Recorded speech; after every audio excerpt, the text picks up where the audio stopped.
how my dad abandoned me or abandoned my siblings and I together with my mother 22 years ago. Yeah, it's almost 22 years ago. Like how he abandoned us. I'm going to be sharing the things we went through for so many years, and it's not been an easy journey. It's something not really actually easy to share, but I think sharing it out at times really maybe opens our brains and just brings some peace. Like when you vent, it just brings some peace. So how did it all start? My It started when my father got up one day. We woke up one day and we did not see my dad, and we were just all confused because he just left, never said a word. And in that period, phones were not really in existence. That they were existing, but they weren't really everywhere like now, that you can just get your phone and you call someone and you get to know their whereabouts or anything you want to know. That time, what was really ringing were letters. Like you write a letter, and we were in a remote area. It wasn't really like a remote area, but just a very small town in Cameroon. And so one day we woke up from bed and we did not see our dad. But prior to that, there were a lot of things that had happened before that. Let's say my father's mother, my grandmother, it's been a long time I've not seen her. My grandmother, let me say, did not like my mother, did not like the fact that his son got married to my mother. And each time we visited our grandmother, she will treat us in one funny way. And like if we visit her and there are other cousins around, the way she treats other cousins will be very different from the way she treats us. I remember this period when we visited her, my siblings and I, alongside my mother, we visited her, and she cooked. There's this potato, this Irish potato that they cook in our in my village. They cook it with red oil, and when she cooked the potato, she didn't even try to put red oil in ours, but she put red oil in our cousin's food, but never put red oil. She just gave us a potato just like that, boiled with salt and nothing more, and she did not even want to be talking to us. And I was still really small, really little, but I used to really understand and see whatever was going on.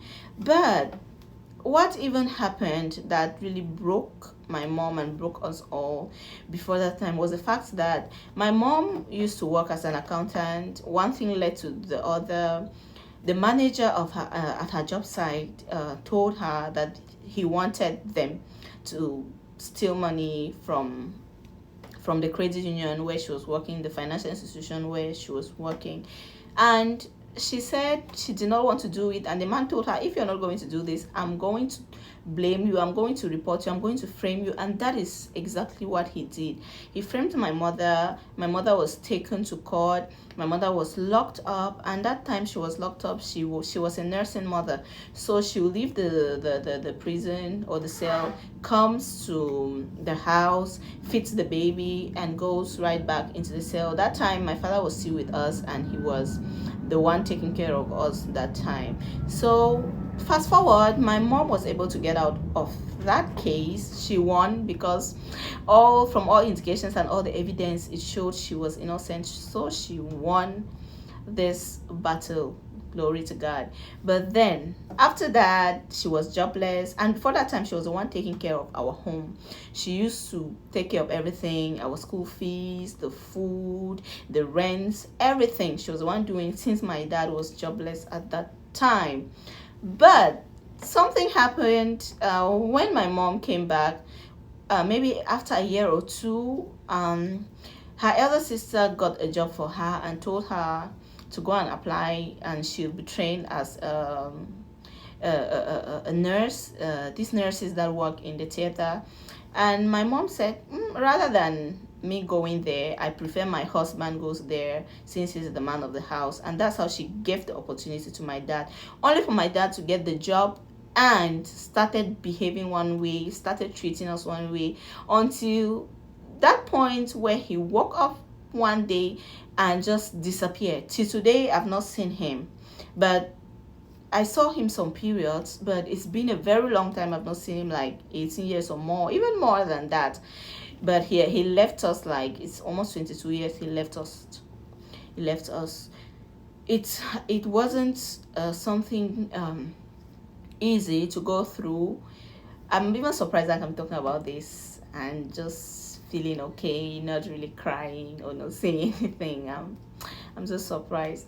But this fateful morning, we woke up from bed and my mom was asking us where our father was, and we're like, Mom, we don't know. We don't know. She was like, I can't find him. That is how we looked for him, and we never saw him again. It seems he had left the house without saying a word. My dad is a very, very quiet person. Without saying a word, without, like, he did not even give hints. And he told the landlord to cut off the lights, cut off water. And so when he left that same day, we did not have water, we did not have lights, we were just in darkness, and we did not even have food to eat at that point in time.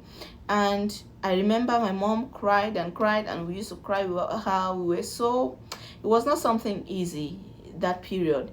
And after that time, we just had to leave the landlord's house. We just had to leave the landlord's house because it was not easy. My mother was not working. She did not have money to pay the house and or to even do some other things. So she decided to take us to our grandmother's house in our village. So we left the small town and we went back to the village. It was just so close. We went back to the village, and that is when the real nightmare started.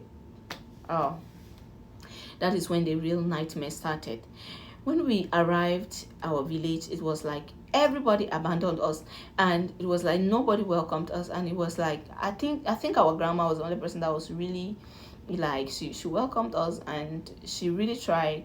She's no more alive, so may her soul rest in peace. And she was the one that was really there for us, let me say so.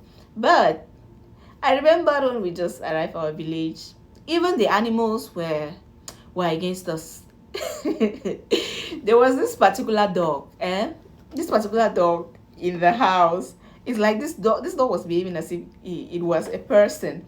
So I remember the dog would see us and he would just be like, the dog would be barking, and the way he was barking was just like he was telling us something, like he was just speaking to us the way he was sounding. And one day one of my uncles came to see us, and my uncle said this dog is talking to you guys. I'm sure this dog is talking to you guys. And this dog used to have some like attitude, like I can say this dog used to make like this when he's talking. In fact, at one point I started feeling like this dog was a person. I don't know. So one day when my uncle came, he said, this dog is talking to you guys, and this dog is saying, why did you guys come here? Why are you coming to occupy this place? We don't want you here. We don't want you here. Like, that's what he said that the dog was saying. And truly, I feel like that is what the dog was actually saying, because I don't know why that dog would be making like with attitude, like a dog with attitude. That dog, in fact, the dog was not really a problem, because in fact it was not even important. But the things that started happening to us, after that period.